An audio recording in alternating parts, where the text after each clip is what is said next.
Hello friends, মিষ্টির মা রানী বাপের বাড়িতে গেছে।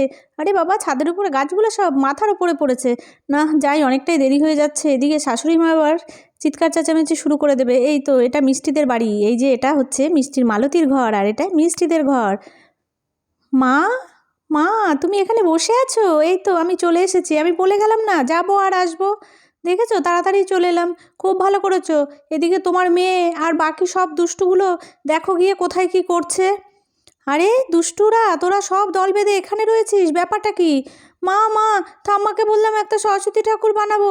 হ্যাঁ যে মা, আমরা মাটি দিয়ে একটা সরস্বতী ঠাকুর বানাতে চাইলাম যে মা। ঠাম্মি কিছুতেই হ্যাঁ বলছে না। ও যে মা প্লিজ একটু বলো না ঠাম্মিকে। আরে মিনা, তুই বড় হয়েও এই কথা বলছিস? ঠিক আছে, যা যা পারিস কর। তো মাটি কোথায় পাবি? এই চল, মা একবার পারমিশন দিয়ে দিয়েছে, চ চ। আর পুবলুকে ডেকে নিয়ে আয়, ও মাটির জোগাড় করবে। হ্যাঁ হ্যাঁ, আমরা গিয়ে ততক্ষণে জায়গাটা দেখে আসি কোথায় বানানো যায়। এই পুবলু চল চল চল, মাটি জোগাড় করতে হবে। এই তো প্রচুর মাটি তুলে ফেলেছে পুবলু। বাপরে বাপ, পুবলু দাদা তুই এত মাটি কী করে তুললি? কোদাল দিয়ে সব এত মাটি তুলতে পারলি তুই? বাপরে কত মাটি! দেখ দেখ আরও লাগবে কি না, আরও লাগলে বলিস, আমি সব মাটি তুলে এনে দেবো। প্রচুর মাটি আছে ওখানে। এবার আমি গিয়ে একটু বসি। হ্যাঁ হ্যাঁ, এই তো মাটিতে এবার জল দিয়ে দিচ্ছে। জল দিয়ে এটাকে ভালো করে কাদা করতে হবে। পুবলু পা দিয়ে পাড়িয়ে ভালো করে কাদা তৈরি করে দিচ্ছে। তারপরে এটা দিয়ে তো ওরা ঠাকুর বানাবে। আরে আরে পুবলু, এই এত মাটিতে সরস্বতী ঠাকুর আমরা বানাতে পারবো তো?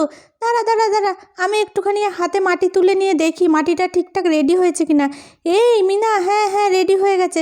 এই দাঁড়া দাঁড়া, আমি একটুখানি মাটি তুলছি। হ্যাঁ রে, আরে আমার মাটিটাও আমি হাতে ভালো করে চটকাতে থাকি, তাহলে খুব ভালো ঠাকুর বানানো যাবে। ঠিক বলেছিস। এই খুশি, তুই একটু মাটি তোল। হ্যাঁ, মাটি তুলতেই যাচ্ছে না খুব। আরে আরে মিষ্টি দিদি, খুব ভারী তো মাটি, আমি তো তুলতেই পারছি না, আমার তো নখে খুব লাগছে। ওরে বাবা বাবা, আমার তো মুখে চোখে মনে হচ্ছে মাটি হয়ে যাবে। উহ উহ, তুলতেই পারছি না, আমার দ্বারা হবে না। এই যে আমি এইটুকুনি সবে তুলেছি। এই দাঁড়া দাঁড়া, আরে আমার পাটা তো মাটিতে দেবে গেল। এই খুশি, একটু ধর না আমাকে, আমাকে একটু তোল, আমার পাটা মাটিতে আটকে গেছে, একটু ধর ধর আমাকে। আরে দাঁড়া দাঁড়া দাঁড়া, এই দুজনে মিলেই তো পড়লি। চি চি চি, তোর জন্য আমার মুখে মাটি লেগে গেল, তোর জন্য আমি তোর গায়ে মুছে ফেলবো। আরে আমাকে তো এখান থেকে তোল আগে, তারপরে যা খুশি করবি। এই তোরা শর্ত, পুবলু আর খুশি, তোদের দ্বারা কিচ্ছু হবে না। দেখ আমি একাই কি সুন্দর সরস্বতী ঠাকুর বানিয়ে ফেলেছি। ও বাবা, তাই তো, খুব সুন্দর হয়েছে। মিষ্টি তুই একা একাই বানা, হ্যাঁ আমি তোকে একটু হেল্প করি। এই নে, আমি মাটি হাতে নিয়ে দাঁড়িয়ে আছি, তোর যখনই লাগবে আমাকে বলবি, আমি তোকে মাটি দেবো। ঠিক আছে ঠিক আছে ঠিক আছে। মিনা দিদি তুমি চুপটি করে দাঁড়াও, দেখো আমি সুন্দর করে বানিয়ে ফেলবো। হ্যাঁ দেখো, সবাই মিলে হাতে কাজ লাগালে না কোনো কিছু ভালো হয় না। সবাই চুপটি করে বসতো, দেখ আমার সরস্বতী ঠাকুরটা কেমন হয়েছে।